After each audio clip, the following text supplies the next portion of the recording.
Les bendiga, familia. Dame un momento. Vamos a orar para entregar este tiempo al Señor. Amado Dios, Dios eterno, gracias por estos espacios, Señor. Gracias por estos momentos de refrigerio, Señor, en el cual te clamamos, Señor, y colocamos a ti todas nuestras necesidades y también te damos a ti toda la gloria y la honra, Padre. Te pido, Señor, que en este instante me ayudes con la exposición de este párrafo de nuestra confesión de fe, que me ayudes a exponer con claridad estas doctrinas, estos hermosos tesoros que tú nos has regalado, Señor, en tu preciosa palabra, y también que ayudes a mis hermanos que a través de tu Santo Espíritu seas iluminándoles su entendimiento. Bendito seas, amado Dios, en el nombre de tu Hijo amado, con la unción de tu Santo Espíritu. Amén. Buenas noches, mis hermanos. Hoy me corresponde la exposición del párrafo número 3 del capítulo 14 de nuestra confesión de fe. ¿Todos tienen la confesión de fe? Ok, los hermanos que no tengan, ahí el hermano Oscar le estará ayudando con unas confesiones de fe.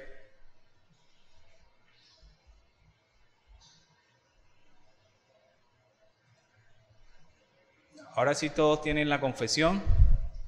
Qué bueno, qué bueno. Siempre los miércoles es necesario traer la confesión de fe, que como ustedes saben es un resumen de todas las doctrinas que nosotros creemos como bautistas reformados. Son esos hermosos tesoros que el Señor nos dio en las Escrituras y que nosotros extraímos de allí y que lo tenemos de una forma organizada, sistemáticamente en ese libro que ustedes tienen ahí, pequeño folleto, que es la Confesión de Fe de 1689. Y antes de explicar el párrafo, creo que es necesario de que entendamos cómo está estructurada nuestra confesión de fe. Creo que anteriormente ya les había hablado de cómo fue que los autores de la confesión de fe redactaron y estructuraron nuestra confesión de fe para así estar más claro de lo que estamos estudiando y tener como un mejor panorama del párrafo de estudio y del capítulo de estudio. Así que yo les había comentado anteriormente que nuestra confesión de fe está organizada en 4 partes. Nuestra confesión de fe está organizada en 4 partes. La primera parte va del capítulo 1 al capítulo 6, usted lo puede ver en el índice que está al inicio de la confesión de fe, que son los principios primarios, del capítulo 1 al capítulo 6. Es nuestra primera parte. Ahí ya todos tienen el índice, ¿sí? Ok, ahí usted va a encontrar capítulos como las Escrituras, la doctrina de Dios, la naturaleza de Dios, el decreto de Dios, la providencia, la creación. La segunda parte de nuestra confesión de fe va del capítulo 7 al capítulo 20. Es conocida como la parte del pacto. Esta parte tiene 2 subdivisiones. ¿Dónde están esas 2 subdivisiones? Del capítulo 10 al capítulo 18 tiene 2 subdivisiones. La primera de ellas es las bendiciones pactuales, o sea, los actos que Dios hace sobre los creyentes. Por eso usted va a encontrar en los capítulos 10 al 13 temas como el llamamiento eficaz. ¿Quién es quien nos llama? Dios. ¿Quién nos justifica? Dios. ¿Quién nos adopta y nos agrega a su familia? Dios. ¿Quién nos santifica? Dios. La segunda subparte que encontramos ¿sí? en este capítulo, recuerden que estamos en la parte 2, la segunda subparte va del capítulo 14 al capítulo 18. Ahí vamos a encontrar las gracias pactuales, más que todo enfocadas hacia la participación del hombre en cuanto a estas gracias. Por eso va a encontrar temas como la fe, el arrepentimiento, las buenas obras, la seguridad de los medios para recibir el pacto, la ley de Dios y todo lo demás. La tercera parte la encontramos del capítulo 21 al capítulo 30. Y aquí vamos a ver toda la vida centrada en Dios. Y vamos a ver las libertades y los límites de esa vida centrada en Dios. Va a encontrar temas como la libertad de conciencia, principios de adoración, la práctica de adoración, el gobierno civil, los matrimonios. Va a encontrar la iglesia. Y en la cuarta y última parte ya se habla de la parte escatológica del siglo venidero, que va del capítulo 31 al capítulo 32. Ahora bien, si yo les pregunto en ese orden de idea, ¿en qué parte de la confesión estamos? Recuerden que estamos estudiando el capítulo 14 de nuestra confesión de fe, el cual es de la fe salvadora. ¿En qué capítulo nos encontramos? ¿En qué parte nos encontramos? ¿En qué parte? Son 4 partes. En la segunda parte. Y esta segunda parte está dividida en 2 subpartes. ¿Sí se acuerdan? La sección 1, que va de las bendiciones pactuales, del capítulo 10 al capítulo 13. Y en la subsección 2, que están las gracias pactuales enfocadas a la participación del hombre, el capítulo 14 al capítulo 18. Así que nos encontramos en la parte 2, subparte 2. ¿Me hago entender? ¿Estamos claros hasta ahí? Ok. ¿Y qué estamos viendo entonces en esta subsección? Las gracias de Dios enfocadas a la participación del hombre. Entonces, el capítulo 14, ¿de qué nos habla? ¿Qué nos dice el capítulo 14? De la fe salvadora. Entonces, este capítulo consta de 3 párrafos.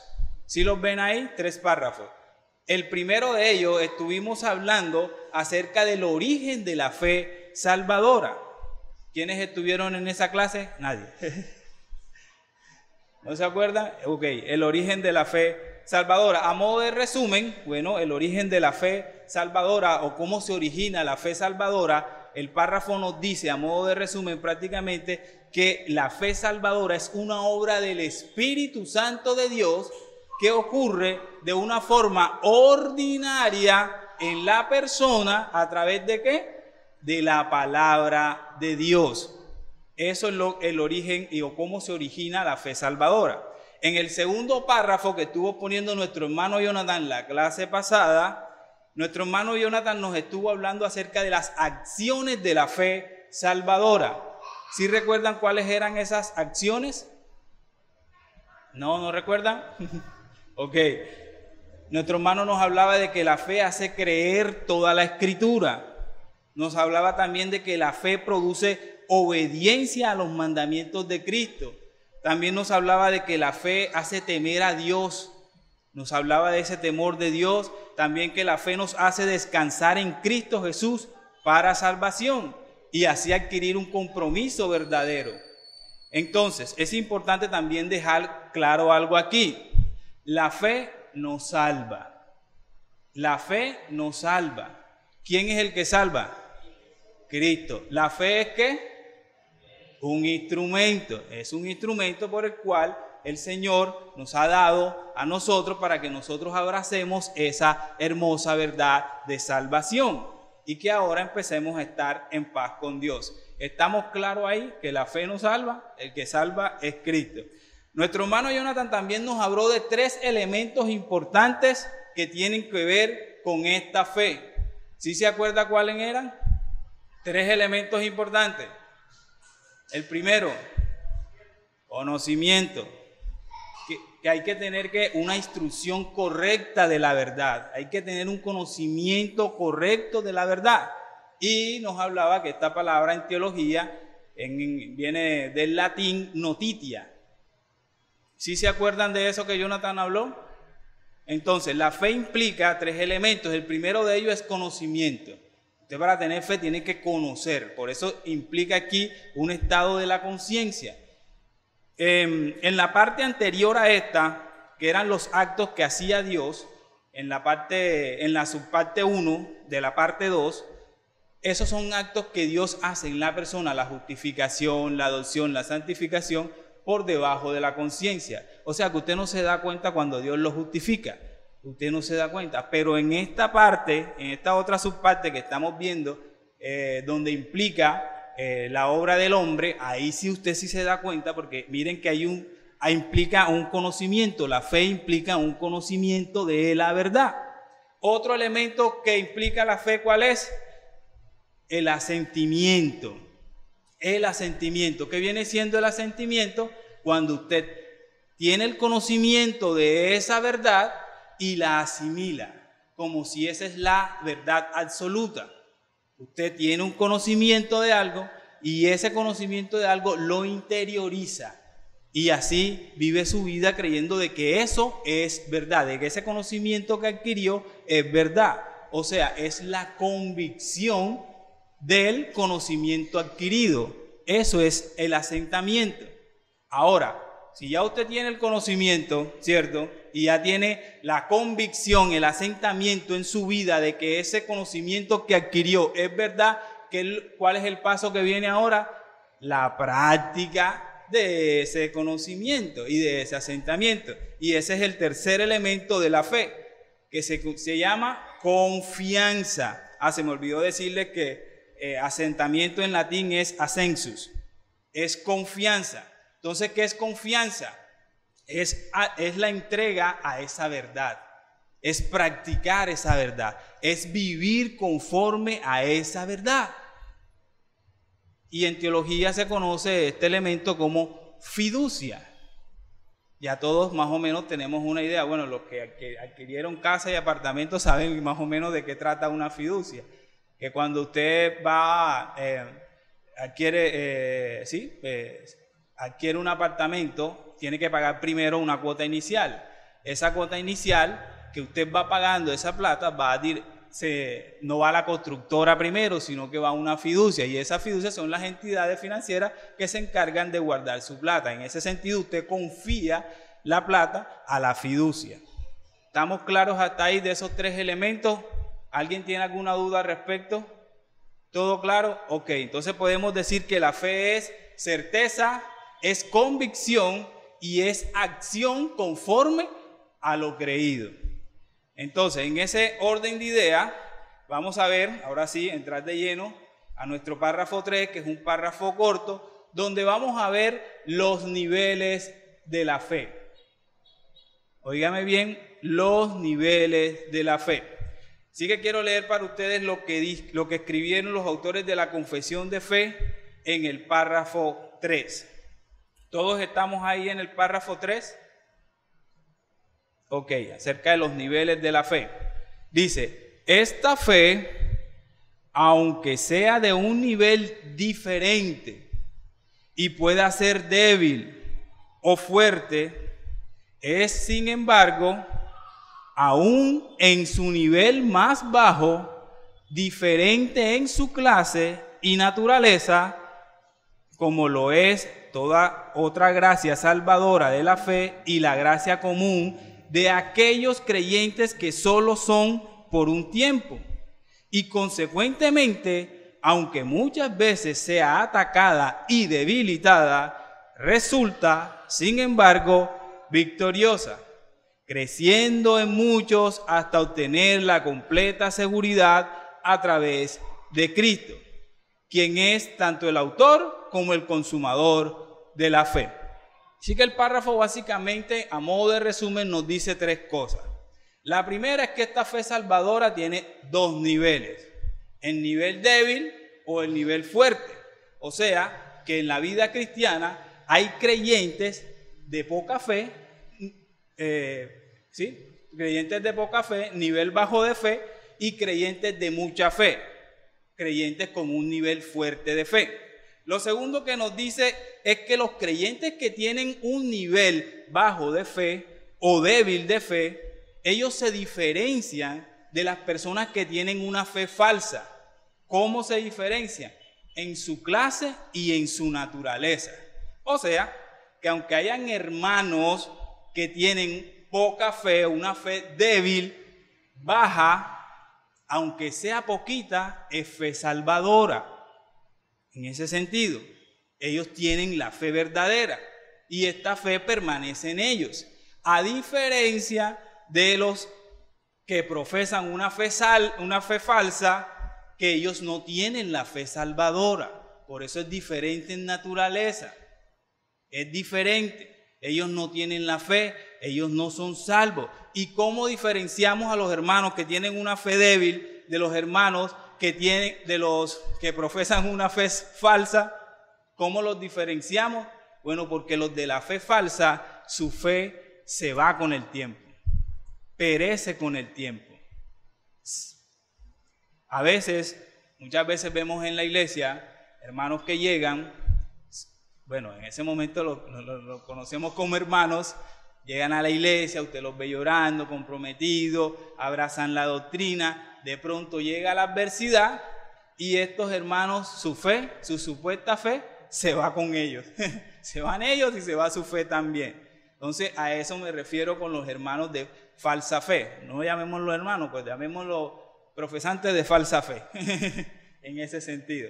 Entonces lo tercero que nos dice la confesión de fe es que aunque ese nivel, aunque hayan creyentes que tengan un nivel bajo de fe, ese nivel va a ir creciendo completamente en seguridad de salvación. Va a ir creciendo en seguridad de salvación. O sea que hay hermanos que muchas veces por tener una fe débil les entra ese temor de que ¿será que yo soy salvo o no soy salvo? ¿Será que soy un falso positivo? Y lo que debemos de tener en muchos casos es tranquilidad, porque los hermanos que tienen fe débil, la idea es que esta fe vaya incrementando a través del uso de los medios de gracia y del desarrollo de los dones espirituales al servicio de la iglesia. Cada vez más la idea es crecer hacia la medida del varón perfecto. Entonces los hermanos de la fe débil, lo normal es que después de un tiempo, un largo tiempo en la vida de fe, ¿qué pasa? Sean hermanos de fe fuerte, crezcan. Eso es lo normal y lo natural que debe de pasar. Si esto no pasa, lo más probable es que el hermano sea un falso positivo. Es lo más normal. Veamos entonces algunos ejemplos en cuanto a estos niveles de fe. Veamos un ejemplo de fe baja, lo vemos en Mateo capítulo 6, verso 30. Mateo capítulo 6, verso 30, dice: y si la hierba del campo que hoy es y mañana se echa en el horno, Dios la viste así, ¿no hará mucho más vosotros, hombres de poca fe? Aquí vemos al Señor Jesús hablándoles a sus discípulos, catalogándolos como hombres de poca fe, hombres de un nivel de fe bajo o una fe débil.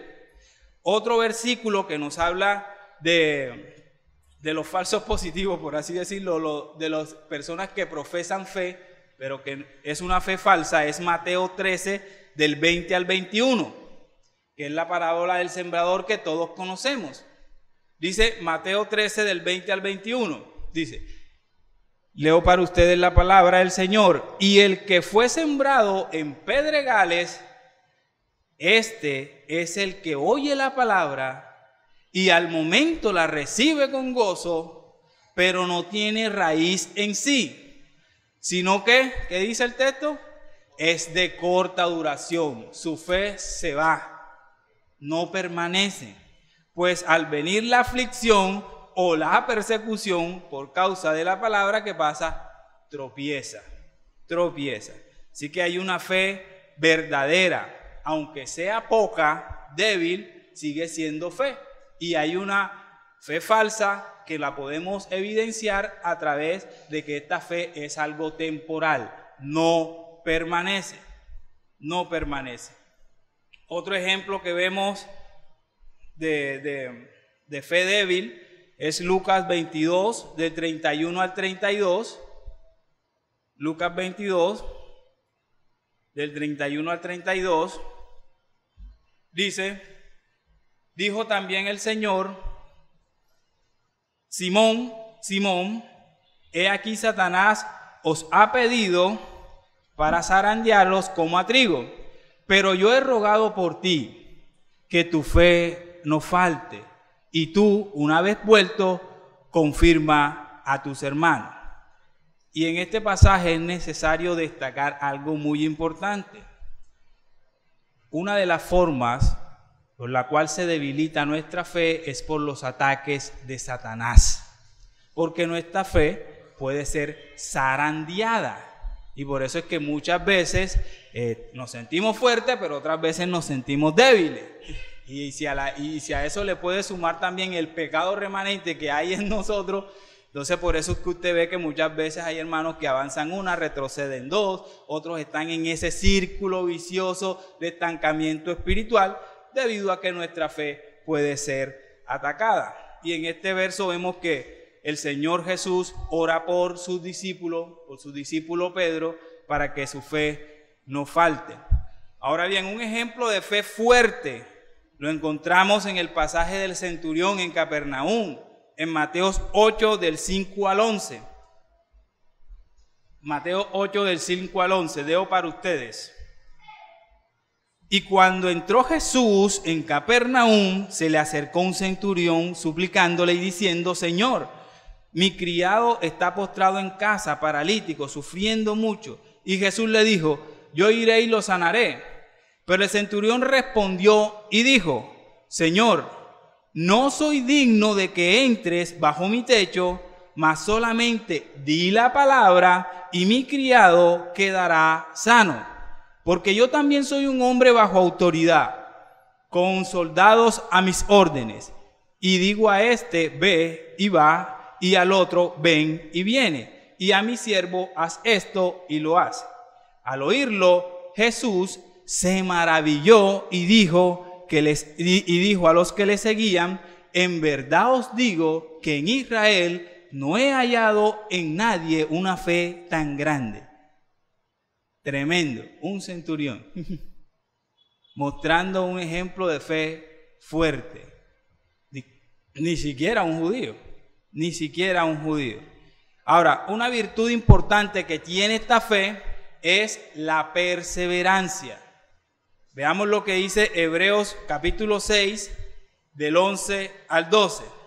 Leo para ustedes, dice: pero deseamos que cada uno de vosotros muestre la misma solicitud hasta el fin, para plena certeza de la esperanza, a fin de que no os hagáis perezosos, sino imitadores de aquellos que por la fe y la paciencia heredan las promesas. La fe salvadora viene con la virtud de la paciencia. Es algo perseverante en nosotros. Siempre debemos estar ahí manteniéndonos hasta el fin. Hasta el fin. La fe salvadora viene asociada con paciencia. Y esa es una virtud que nos cuesta mucho entender, y mucho más cuando nos relacionamos con un hermano en la iglesia o en cualquier otra parte. Porque a veces nos cuesta entender que no todos tenemos la misma medida de la fe. A veces toca tenerle un poquito más de paciencia a los hermanos que uno identifica que tienen una fe débil. ¿Cuánto nos cuesta eso, cierto? Nosotros como Luz de Vida somos una iglesia que está en crecimiento, una iglesia que tiene apenas 4 años. Yo siempre la veo como un bebé, aunque ustedes vean todo esto que el Señor nos ha dado, pero esta es una iglesia donde todos estamos conociendo la reforma, fortaleciéndonos más los unos a los otros, y es necesario que en esa relación entre hermanos tengamos en cuenta que no todos tienen la misma medida de fe. Hay unos hermanos más fuertes y otros hermanos más débiles.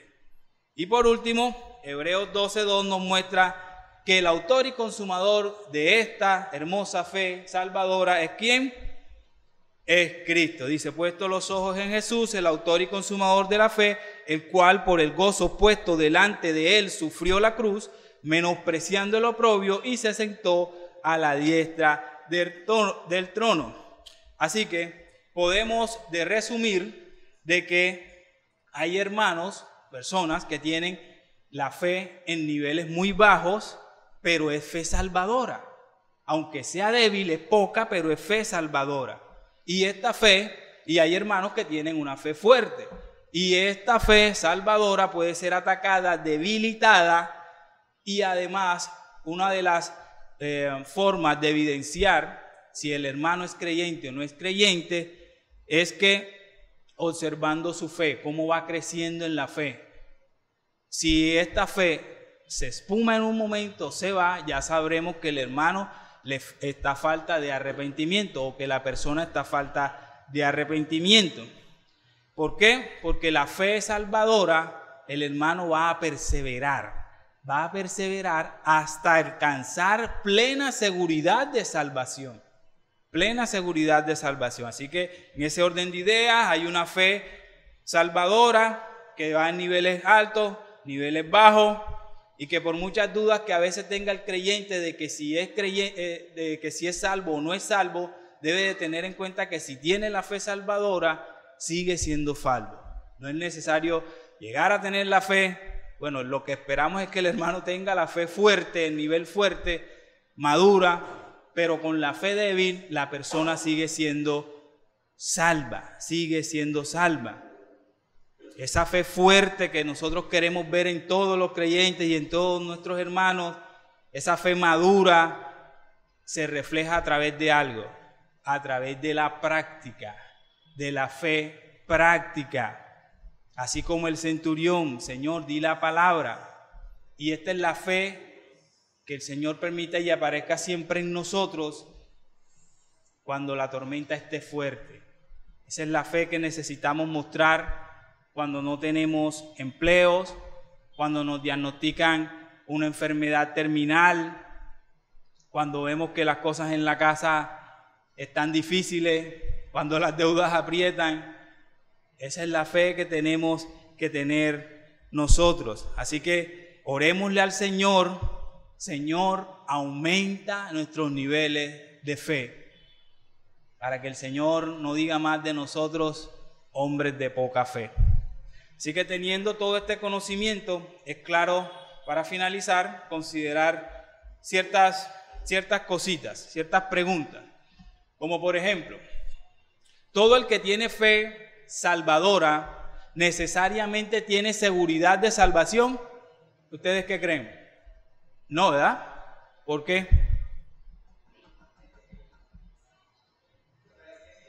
Porque sigue siendo débil. El hermano puede que esté siendo débil, puede que apenas esté empezando, o puede que todavía no ha tenido una formación correcta. Ahora, ¿cómo se manifiesta esa fe débil? A través de dudas, ¿cierto? Poco conocimiento de la verdad del Señor, una ansiedad que no se puede controlar, un temor que se presenta siempre en las circunstancias difíciles. Son muchas formas en las cuales vemos esa fe débil. Pregunta, ¿la fe verdadera implica perseverancia? Sí, implica perseverancia. La fe falsa es una fe temporal. La fe verdadera siempre es perseverante, aunque puede debilitarse con el tiempo, unas situaciones sí, unas situaciones no, pero está la persona ahí perseverando y perseverando. ¿Esta fe implica santidad? Claro, la persona que tiene la fe salvadora siempre va a estar inclinada a buscar la santidad, a querer ser más santo. ¿Esta fe implica frutos? Claro. Una persona que tiene esta fe, se le deben de reflejar los frutos a medida que va creciendo. Los frutos que vimos una vez cuando vimos la santidad en Gálatas 5. Y la verdadera fe implica también una disposición al sacrificio, a la autonegación, a llevar su cruz y seguir, a morir por Cristo. Eso implica también la verdadera fe. Así que en resumen de este capítulo, vimos en el párrafo 1 el origen de la fe salvadora, vimos en el párrafo 2 las acciones de la fe salvadora y en el párrafo 3 vimos los niveles de fe. Y quiero que se lleven para sus casas algunas aplicaciones. La primera de ellas es que debemos de asegurarnos que nuestra fe es verdadera. ¿Cómo hacemos esto? Examinándonos siempre a nosotros mismos. Siempre. Otra, debemos de predicar correctamente el Evangelio para no causar falsos positivos, para no engañar a las personas. Qué miedo, ¿verdad? Que muchas veces se le predica un evangelio que no es a la persona y se le dice, sí, mira, si repites esta oración ya eres salvo. Simplemente repitiendo una oración, qué peligro, ¿no? Y la persona se cree ese cuento y no se santifica ni nada, ni se ve fruto ni nada, pero la persona sigue ahí porque a alguien le dijo una vez que él era salvo porque repitió una oración. Tremendo, ¿cierto? Y debemos de pasar también de esa fe salvadora a una fe práctica. ¿Cómo? A través de los medios de gracia. Así que esto ha sido todo por hoy, mis hermanos, en cuanto al párrafo 4, el capítulo 4 de la fe salvadora. Vamos a orar y pasamos a nuestro hermano Oscar. Amado Dios, Padre eterno, Señor, te damos gracias porque nos has edificado en cuanto a tu verdad, nos has, Señor, motivado a seguir este hermoso camino, Señor, caminando como viendo al invisible, Padre Santo, colocando nuestra mente y nuestra vida al servicio del autor y consumador de la fe, Padre. Te rogamos que a través de nuestro Santo Espíritu, de ese Santo Espíritu que has colocado en nuestros corazones, Señor, nos aumentes nuestra fe, Padre. Te clamamos, Señor, te rogamos que aumentes nuestra fe, que nos ayudes a vivir, Señor, por fe, porque por fe andamos, Padre Santo. Y ayúdanos, Señor, a que como creyente alcancemos esa madurez espiritual y que los demás puedan ver, Señor, en la práctica, cuando vivamos situaciones difíciles, que somos diferentes, Señor, porque tenemos la fe salvadora, te tenemos a ti y en ti descansamos y en ti confiamos, aun cuando la tormenta sea terrible y oscura, Padre. Bendito seas, amado Dios, ayuda a esta iglesia a vivir y andar en fe, Señor, creyendo solo en ti y por ti. Bendito seas, mi Dios. Amén y amén.